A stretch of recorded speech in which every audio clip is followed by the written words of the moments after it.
Amici viaggiatori, benvenuti in questa nuova serie dedicata interamente all'Egitto. Durante queste puntate ci sposteremo prima verso il Cairo, andremo a visitare vari luoghi, incluse ovviamente le piramidi di Giza e di Saqqara. Ci sposteremo poi verso Hurghada, dove andremo a visitare l'isola di Orange Bay sul Mar Rosso con delle acque cristalline fantastiche. Ed infine chiuderemo in bellezza spostandoci verso Luxor. Lì, come ben saprete, ci sono la Valle di Re, vari templi, non ci faremo mancare pure un viaggio in mongolfiera.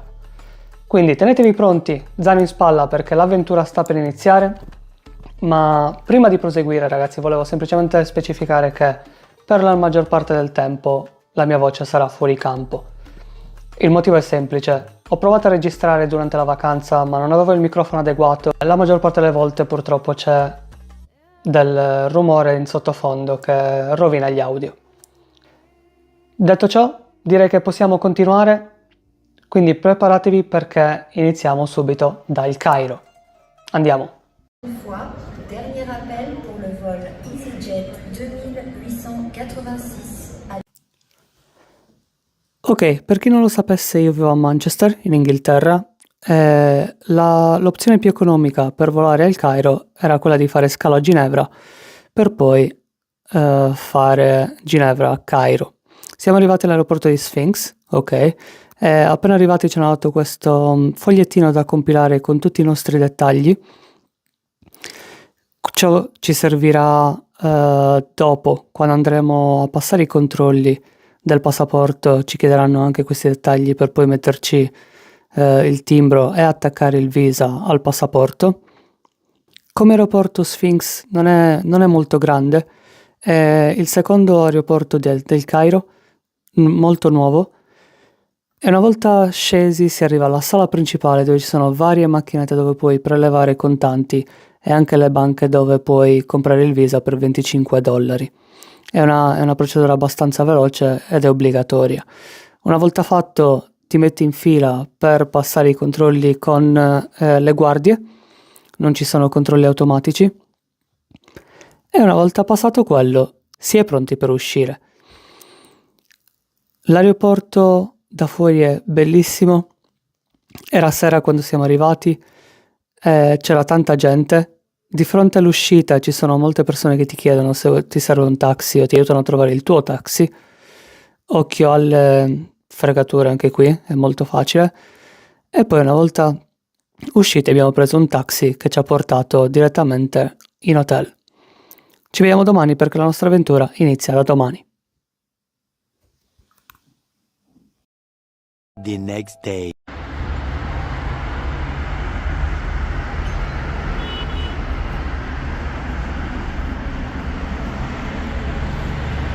L'obiettivo di questa mattina è andare a comprare due cose al supermercato e il tipo dell'hotel ci ha detto che c'è un supermarket a 5 minuti dall'hotel, quindi adesso stiamo camminando e vediamo se riusciamo a trovare ciò che ci serve.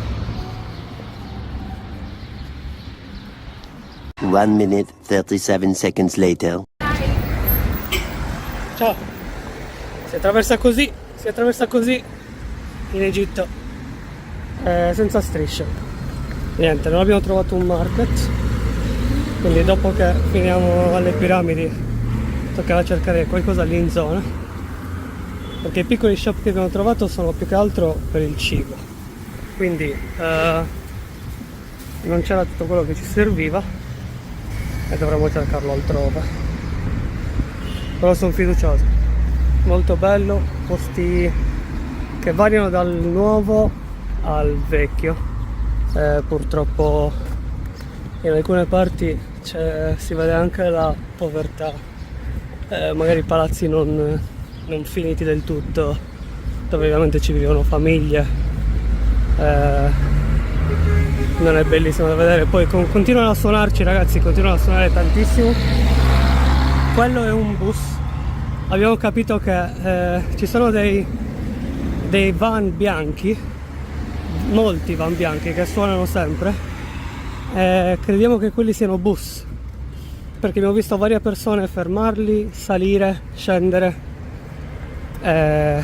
quindi sì, Dovrebbero essere i bus, qui non esistono i numeri come magari da noi in Italia o in altre parti d'Europa.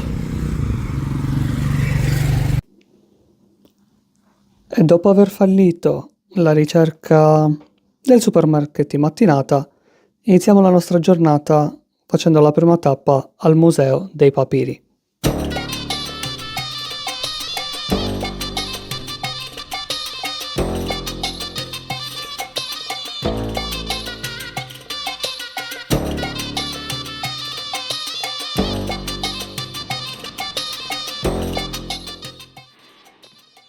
Allora ragazzi, ma che cos'è il papiro? Il papiro di per sé è una pianta acquatica che cresce principalmente nel Nilo, ok? Nell'antico Egitto veniva usata per creare l'omonimo foglio di scrittura, diciamo, chiamato anch'esso papiro. Come veniva creato questo foglio di papiro? Allora, per prima cosa tagli il fusto del papiro in strisce sottili longitudinali, poi queste vanno pressate per far sì che perdano il loro liquido e in pratica diventano molto più flessibili. Se non le pressi sono poco resistenti e si spezzano. Una volta fatto, queste vengono messe in acqua per 1 o 2 settimane, dipende dal colore che vuoi ottenere. In pratica più le lasci in acqua e più queste diventano scure, ok? Una volta ottenuto il colore che vuoi, si sistemano le strisce incrociandole in maniera verticale e orizzontale, decidendo ovviamente anche la grandezza del papiro che si andrà a ottenere. Più grande lo vuoi, più strisce devi aggiungere.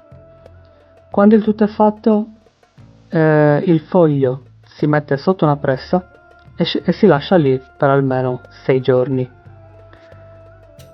Quando questo è praticamente completato, questo è il prodotto finito.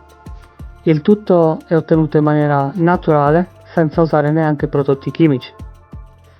Adesso vi farò una domanda e stoppate il video e fatemi sapere la vostra risposta nei commenti. Sapete com'è possibile che dopo 1 settimana almeno la pianta rimanga attaccata senza usare nessun prodotto chimico? Ok, per chi ha detto zucchero, questa è la risposta esatta. Praticamente ragazzi, lo zucchero della pianta permette alle strisce di, diciamo, incollarsi naturalmente nel momento in cui esse vengono pressate, per almeno 6 giorni. La ragazza ci spiegava inoltre che in Egitto ci sono anche i papiri fake, e quelli li trovate principalmente nelle zone turistiche, e questi sono fatti con prodotti chimici. Qual è la differenza tra le due? Papiro fatto naturalmente è impermeabile, quindi non succede nulla se si bagnano e si possono anche mettere dentro l'acqua, stropicciare e una volta che li riapri torneranno praticamente come nuovi, mentre quelli fake si rovinano una volta bagnati e si rompono. È stata una spiegazione fantastica, non avevo mai visto come veniva fatto il papiro e in questo museo negozio c'erano dei papiri davvero fantastici.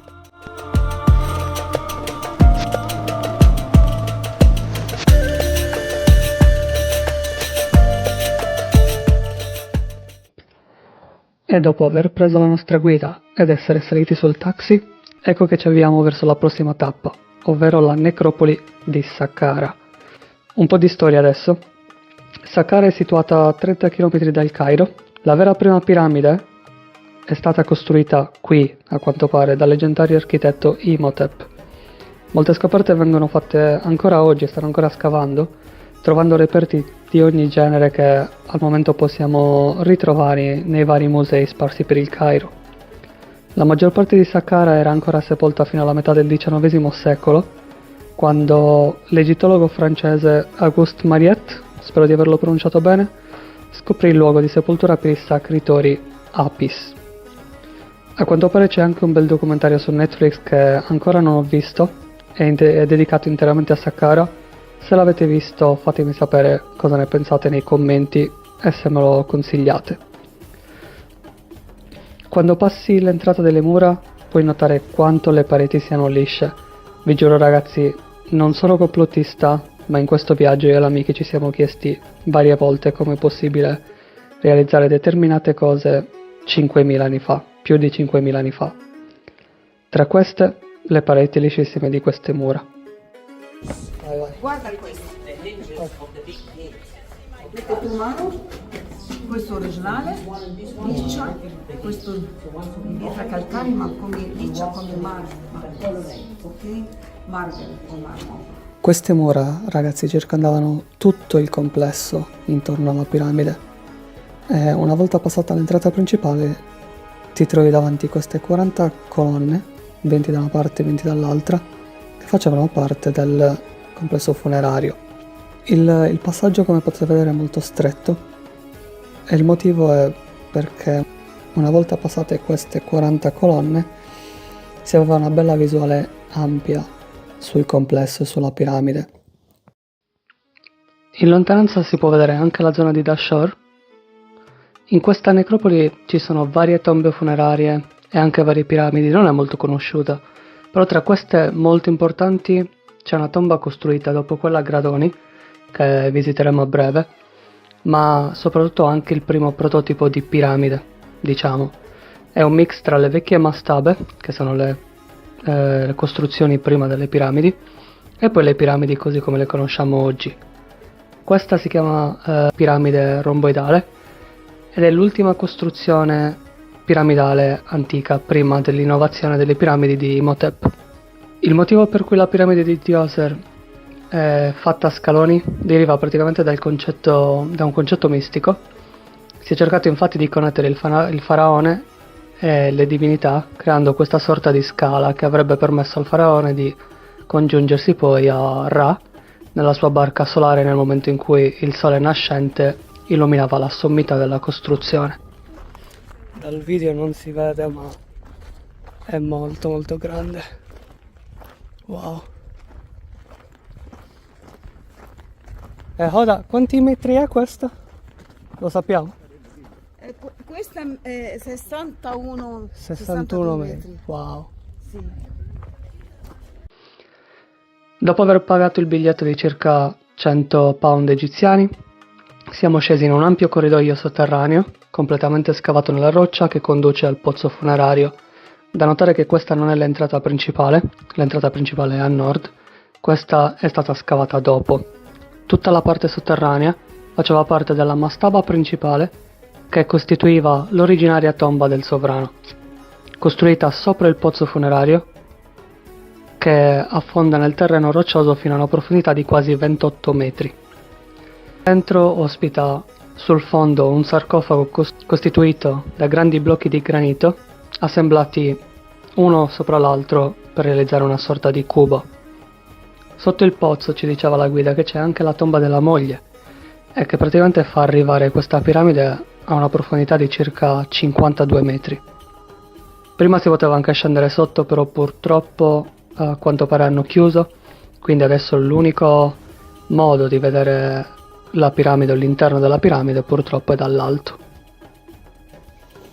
Ok, una volta usciti dalla piramide di Djoser ci spostiamo per andare verso la seconda piramide, quella di Unas, ma prima entriamo un attimo nella mastaba di Mereruka. Fuori dalla mastaba possiamo vedere varie incisioni, tra cui quelle del libro sacro. Un po' di storia su Mereruka. Chi era questo personaggio? Questo personaggio non era nient'altro che un visir molto importante della sesta dinastia e lo fecero non solo capo dei sacerdoti, ma anche governatore del palazzo reale e sovrintendente degli scribi del registro reale.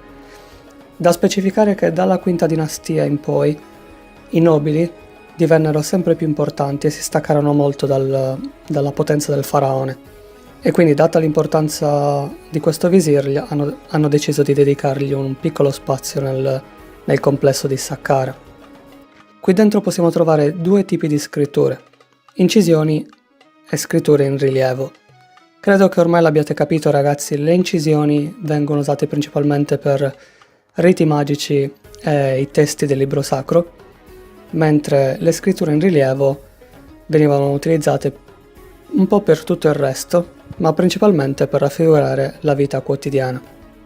Infatti in queste mura possiamo vedere incisioni di pescatori sul Nilo, possiamo vedere anche tutti i pesci che venivano pescati sul Nilo, possiamo vedere anche ballerini mentre danzavano e tante altre varie incisioni, sempre che raffigurano la vita quotidiana delle persone di quel tempo.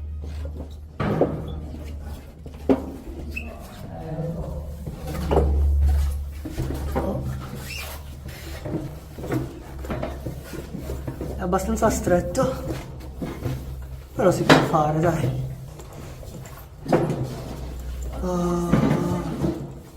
Wow. Qui è un po' basso, bisogna inchinarsi.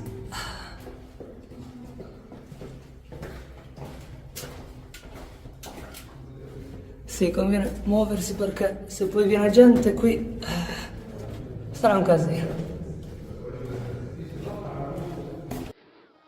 Ed infine, per chiudere in bellezza la nostra gita a Saqqara, eccoci nella seconda piramide, la piramide di Unas.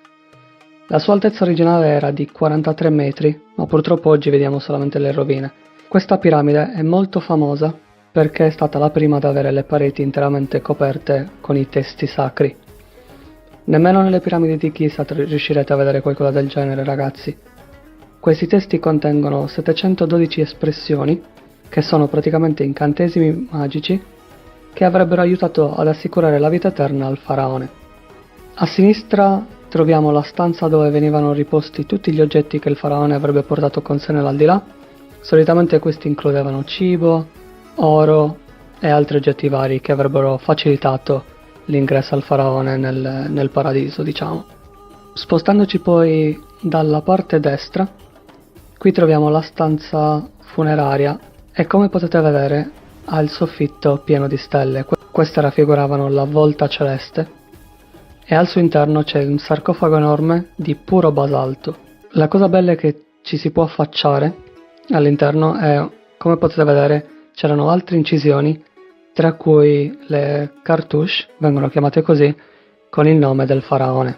Dietro al sarcofago ci sono tante altre iscrizioni, possiamo anche notare vari fiori di loto, venivano raffigurati in due modi: aperti, per raffigurare l'alba, oppure chiusi, per raffigurare il tramonto.